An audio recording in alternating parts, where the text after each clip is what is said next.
This is undignified, I tell you, undignified! Somebody do something! We're trying, Vicky, but there's nothing to keep us in the air. The ground's coming up awfully fast. Not to mention all the London buildings. I am the Queen of England! I won't stand for this nonsense! Unfortunately, gravity listens to no one. Not even you, Vicky. Sir Isaac Newton has a bump on his head to prove it. This is unacceptable! And your lot gave him a knighthood. I estimate impact in 5 seconds. 4, 3...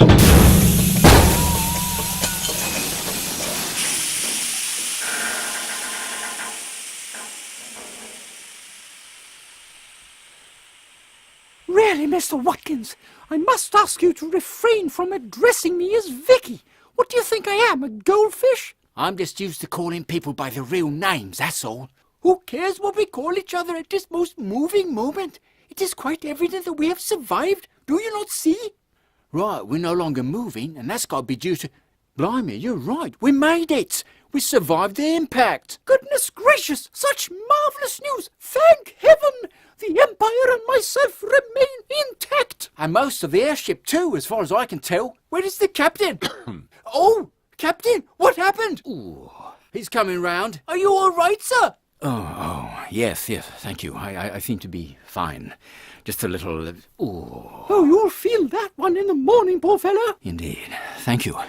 Now, what I'd like to know is, why was my estimate so wrong? Because we never struck ground, dear. We crashed onto the top of a tall building. Look, we're still high up. I see. Yes, our impact was cushioned by this... It looks like a very large dome-shaped roof, which absorbed our downward momentum most brilliantly. Unfortunately, our impact has ruined it completely. In services rendered to life and death matters concerning the crown, sacrifices must be made, occasionally resulting in collateral damage. It's regrettable, but there it is.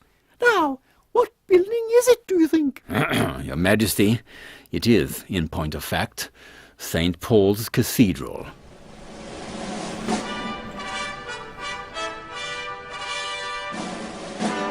Queen Vic and the Valvemen, a steampunk adventure in 4 parts. Part 2, a deadly complication.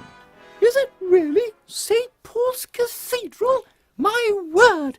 I have to say the establishment has come to good use for once. It's going to come to a rather large bill of repair for the crown. Nonsense! I'm not paying for any repairs due to this accidental incident. Incidental accident.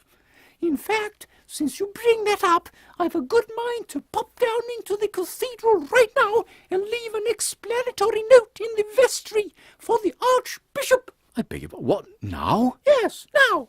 Open the hatch, Banerjee. I'm disembarking. But, Your Majesty, we're up on the roof. What's left of it? Exactly. I shall make my way down to explain in clear writing that the cathedral was struck by a bolt of lightning by Almighty God. Lightning bolt? But Your Majesty, surely you can't... Why ever would the Almighty strike St. Paul's with lightning? Well, for one thing, to remind the Archbishop who's in charge, and that he can jolly well repair the dome himself. Proud, self-righteous, whiskey-drenched windbag that he is. He can sell off a chapel or two in Scotland. That ought to pay for it. You're not a frequent churchgoer, are you, Your Majesty? The agony that man puts me through, just the sheer unmitigated effort of staying awake during his incessant ramblings, blah, blah, blah, blah, blah, makes one positively lethargic. Could it be so, Your Majesty, that you're upset because he, as head of the church, is also, in effect, head of the reigning monarch? In other words, you, Your Majesty? How dare you utter such codswallop and poppycock! No man is head of this queen, especially not one with a penchant for setting his handbag on fire. Swings it around, he does, mumbling, filling the air with smoke. Why doesn't he fumigate the place when it's empty? I tell you, he's a pompous ignoramus, and that's Latin for overpaid nincompoop. All right, I see Your Majesty's mind is made up. Let's see. If you look over the roof, you see that large crack? That should take you to the staircase, which will take you all the way down. Please do watch your step as you go. Here, take this lamp. Thank you, Captain, for your understanding. It shall not go unrewarded. Like I suspected, Captain, we have suffered a broken crankshaft leading to the starboard propeller. A piece must have flown off and struck the balloon, tearing a hole in it. Can you fix it? Bill is repairing the leak now, sir. I have pressurized spare helium on board, enough to get us airborne again. But we must return to base for a new crankshaft. Okay. But once in the air, we can return to Windsor, even with just the one propeller, right? Yes, sir. We can be on our way as soon as the helium is replenished. But we will fly at a lower altitude. Understood. Good thing it's night time. Oh, we have a small visitor. And a curious one, I see. He must be wondering what on earth we've done to his roof. Indeed, sir. The poor bird is confused. His home doesn't look like he remembered it, and he doesn't know where to land. Stretch out your hand, sir. Come on, birdie, I won't hurt you. There we go. Hello, little friend. You're safe with us, okay? See that, Banerjee? The paper around the leg? It's a carrier pigeon. So it is. Perhaps we should take the message, sir, and relay it to its destination. The bird has understandably lost its bearings. Yes, perhaps you're right. All right, little fellow. I'm going to relieve you of your correspondence. There we are. It's written in calligraphy style. Who does that anymore except Germans? Makes it that much harder to read.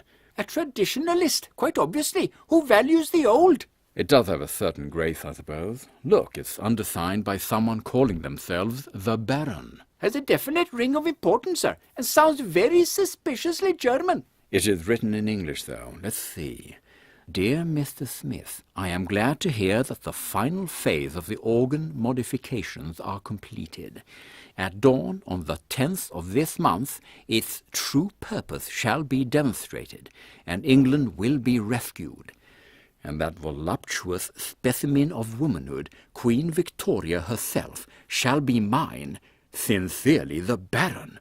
Great Scott, Banerjee! What is the meaning of this? The message is most enigmatic, sir.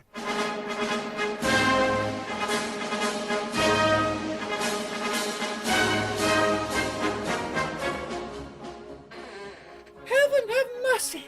Oh, what a climb that is! I am royally fatigued.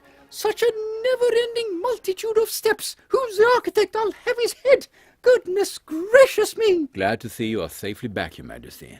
Mission accomplished? Managed a successful descent into the bowels of the cathedral? Indeed I did, Captain. All potential blame has been rerouted heavenwards, in writing. A tactic frequently employed by insurance companies. It works especially well in India, with so many gods to blame.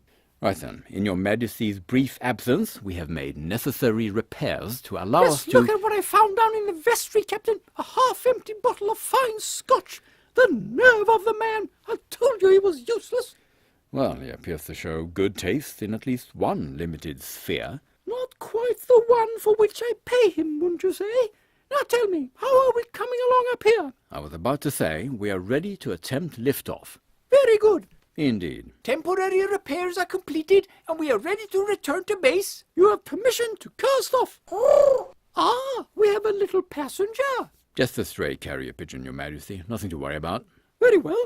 Do we have any glasses on board? I think our maiden voyage, despite this minor incident, deserves celebration. Banerjee, you heard Her Majesty. Glasses, please. We shall toast the first flight of our airship. In just a moment, sir. Let me get us airborne first. Carrier pigeon, you say? Did it carry a message? Just a small note of no significance to us. I believe it was addressed to the organist here at St. Paul's Cathedral, funnily enough, mentioning modifications. Is that so? No doubt modifications to a piece of rumbustious music. What shall we call him? The organist, Your Majesty. The pigeon. Ah. I know. Let's call him Stanley. Come here, Stanley. Sit on my shoulder. Yes, there's a fine fellow. Stanley the carrier pigeon. Very good. Well, Stanley will be pleased to have his house back, I'm sure, and his job as soon as we lift off. Certainly not. Don't you see? He likes me. I shall adopt him. I beg your pardon, Ma. What on earth do you want with a pigeon? What do you think, Captain? I cannot emphasize enough the value of efficient communication in the running of my empire. It will become especially important to us, our Special Operations Force. I see. And carrier pigeons, being small, silent, near impossible to trace or detect, could be ideal for the movement of delicate information. Exactly! That is good thinking, Mom. I like it. Why don't we give Stanley a trial run right now? Let him take a message to Buckingham Palace telling Farnsworth to prepare a light supper for my return. A formidable challenge, Your Majesty, considering he probably doesn't know where Buckingham Palace is.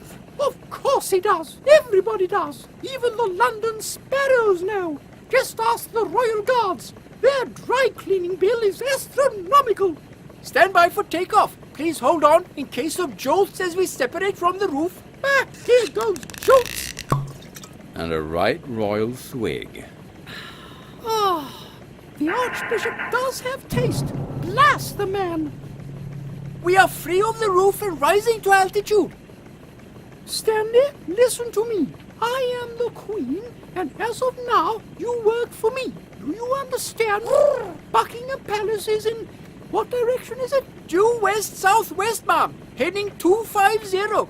That direction. Hear that, Stanley? Heading 250. You can't miss the jolly place, I promise you. Good boy. You will take a note to my man Farnsworth. He's in the east wing. Looks close to 100, wears tails. Can't miss him either. Might have to wake him up, though. Just peck softly on his big nose.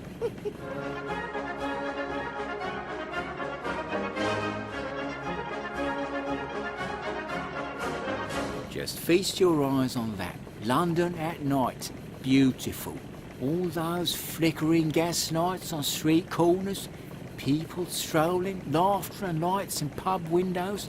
Wish I was sitting in one of them. Indeed, Mr. Watkins. She is a beauty to behold from above our capital, the jewel of my crown. Pardon me, Your Majesty, but India is the jewel of your crown. I say, what a preposterous notion! Whoever uttered such nonsense? I'm quite certain it is general knowledge. General knowledge, eh? Well, that general needs a good talking to. Who does he think he is? Commander of my forces in India? All that sun and curry has gone to his head? Wound his turban too tight, has he? Jewel of my crown, indeed. Absurd! From this height, the city air is almost agreeable. Positively invigorating, Captain. See that bird over there? It's unusually high up. Wait a minute, that's Stanley, with my return maid. Come here, boy. That's it. Come to Mummy. There you are. Well done. Aren't you a clever boy? You found your way back. He's brought a message. Here, do us the honor, Captain, and read it for us. Good boy, Stanley. It's from Farnsworth. This is the most positive development, sir. The development team now has its own high-speed two-way communication system. Hear that, Stanley? You passed the test with flying colors. You're such a good little pigeon. Yes, you are. Farnsworth writes, Your Majesty, in view of the uncustomary lateness of the hour, I tactfully and confidentially wish to inquire whether or not Your Majesty might find beneficial the addition to her supper of a potent hangover remedy. Well, bless my soul, what cheek! I'll say this much, Vicky. That there is a man worth holding on to.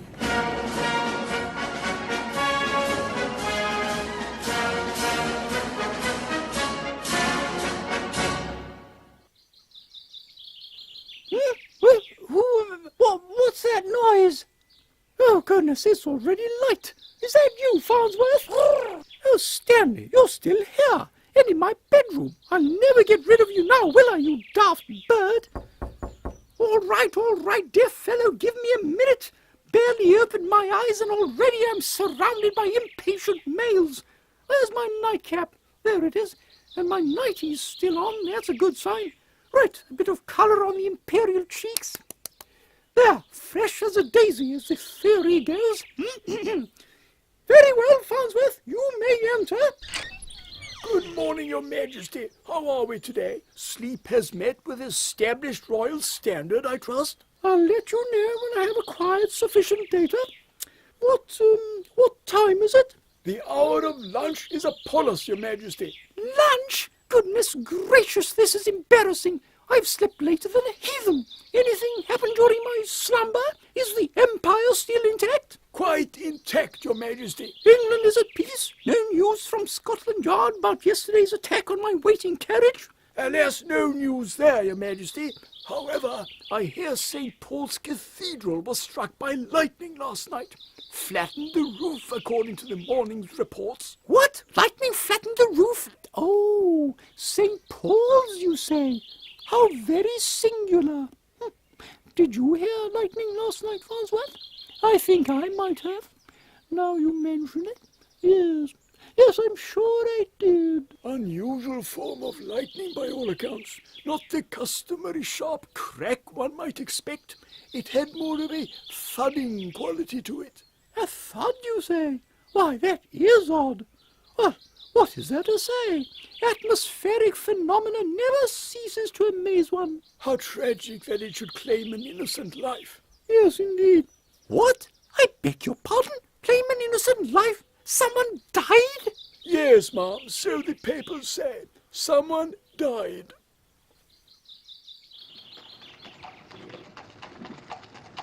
I hope we will find this Mr. Smith at the cathedral, sir. When he gets his note from us, instead of from a carrier pigeon, he will naturally wonder what happened. We'll just tell him we found a bird on the street with a damaged wing. As long as he gets his note, he'll be happy. Plus, this visit will give us the opportunity to inspect the damage to the roof in daylight. Look, there is the cathedral, sir, rising up like a Western temple, inspired by the incomparable and totally splendorous Taj Mahal. And oh dear, the roof looks bad, sir. I say, that is rather a substantial dent we caused in last night's crash, isn't it? Ouch, that will take months to repair. And at a great cost. The sale of a country chapel or two might be necessary after all. Oh well, what's done is done. Let's get off and blend in with the crowd. This is fine, driver, thank you.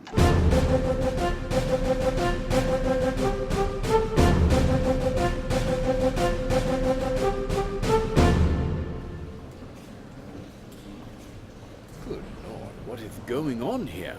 The place is full of policemen. I would expect to see tradesmen here, sir, but not Scotland Yard. Something serious must have happened. Excuse me, gentlemen, you'll have to stop there, sorry. The area is sealed off. What's happened? A lightning strike last night caused severe damage to the dome of the cathedral. A lightning strike? Is that so? And you need Scotland Yard here to determine that? Normally no, sir, but as a result of the lightning there was a fatality. What? A fatality? Great Scott! That's terrible. Might I ask who? Why don't you start by telling me who you are, sir? I am Captain Emilius Gold, formerly of the Royal British Armoured Infantry, now in direct service to the Crown. And this is Banerjee, my colleague and right-hand man. I see. And you're here on official business, Captain? Yes, we're here to leave a personal message to a Mr. Smith, the organist here at St. Paul's. Is he here? He's here all right, sir, but he won't be interested in your message, I'm afraid. In fact, he won't be taking any more messages from anyone. He's dead. Dead? How in the world? By electrocution. He was found by the choir director this morning, lying over there at the foot of the stairs. The medical examiner believes he was here during the time of the lightning strike, which is testified in writing by an anonymous witness as having struck the roof, and as you can see, virtually destroying it. So I see. The damage is worse than I thought. That is, worse than one would expect. My word, lightning did all that, eh? And more, it sent a lethal current of electricity down through the metalwork and into the staircase railing, frying Mr. Smith where he stood. Not a pretty sight. We had to scrape the soles of his feet off the marble. Perfectly awful. What a frightful shock, officer. It was to Mr. Fortescue, the choir director. He fainted on the spot. You don't have a message for him as well, do you? No, why, is he... He's fine, but no longer here. One of my men saw him home to rest and recover from the shock. I understand. Would you please pass on our condolences to Mr. Smith's family? I shall see to it, Captain. The Archbishop has been notified? On his way as we speak, sir. Officer, here, take my card. If the family should require assistance with the cremation ritual. Banerjee, I don't think that will be necessary, thank you. Officer, would you please show us to the vestry? We do have a message in writing for Mr. Smith. We'll leave it with his personal belongings. His next of kin may do with it as they see fit. Certainly. Follow me, gents.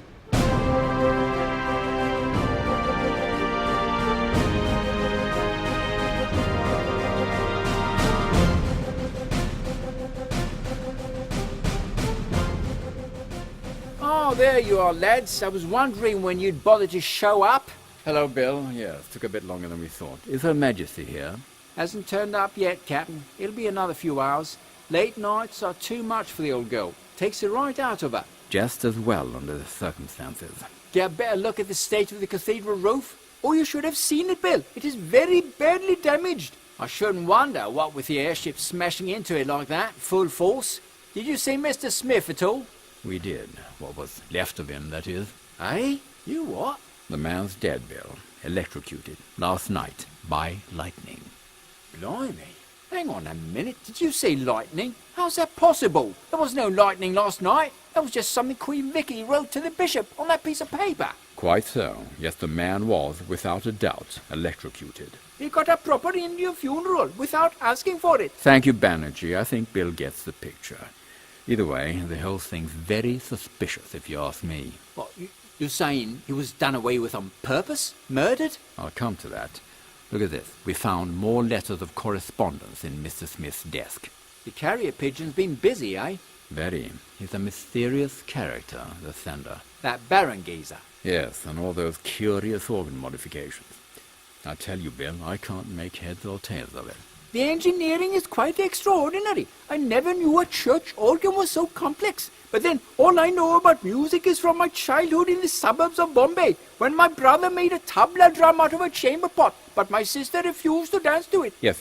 And then there's the other, rather more delicate problem, that of the Baron's amorous designs on our Queen.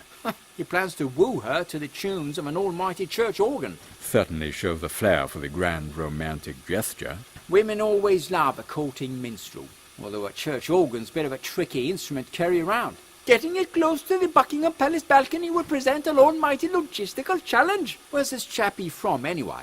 Well, as far as we can ascertain from this intelligence, his place of residence is called Castle Guggenheim. Guggenheim? That's got to be Germany, innit? I expect it is, yes. I will check my maps and confirm it. So St. Paul's Cathedral decided to go with the Kraut's organ builder, who just happens to have one pretty, inexplicable crush on our Vicky. And if and when she finds that out, she'll go stark raving balmy. She will indeed. So that particular slice of information has to stay between us. Now, to Mr. Smith. There's no doubt in my mind that he was murdered by someone in the church, maybe someone who knew him, someone connected to the organ modifications. Her Majesty did not notice anything when she was down there last night, or she would have said as much. Thus, the murder took place after we again took to the skies. The killer would have come in, read the note she left in the vestry, and right there and then came up with a fiendishly clever murder plan. Kill the man, give the body electrocution burns, and hey presto, a clear-cut case of accidental death by lightning. And the clear-cut lightning theory is accepted as fact by Scotland Yard, and there's not a thing we can say or do without implicating Her Majesty herself in the destruction of the roof of the British Empire's most holy building. Yes, it does put us all in quite a bind, doesn't it? Bit of a shame that, really, thinking about it. Could have been a right lark. Bill, this is a serious matter. We are in a very weird predicament here. Right, Gov, sorry, but Castle Guggenheim, now why does that ring a bell? Oh, look, here is Her Majesty's bird. Every time I see him, I feel like making chicken curry the way my mother taught me. I think he heard that. He's giving you the eye. No. Hello there, Stanley, my little feathered friend. Had a good flight from Buckingham Palace? And I see you have a message for us. Very good. Let's see. Her Majesty writes, I've just heard the distressing news of an innocent man's death at St. Paul's Cathedral. I arrive within the hour to confer with you regarding the valve man's next step in solving this mystery. Farnsworth made cheese and pickle sandwiches for us. Have the kettle ready. Queen Vic, a.k.a. Number One. Number 1. News travels fast to Buckingham Palace. Captain, I don't think we have any choice. We have to tell Her Majesty about the Baron and about the letters, and I'm afraid that includes the Baron's amorous designs on her. He's right, Gal. She'll have our heads if we don't tell her everything, including all the sordid details. Yes, we had better get the smelling salts ready.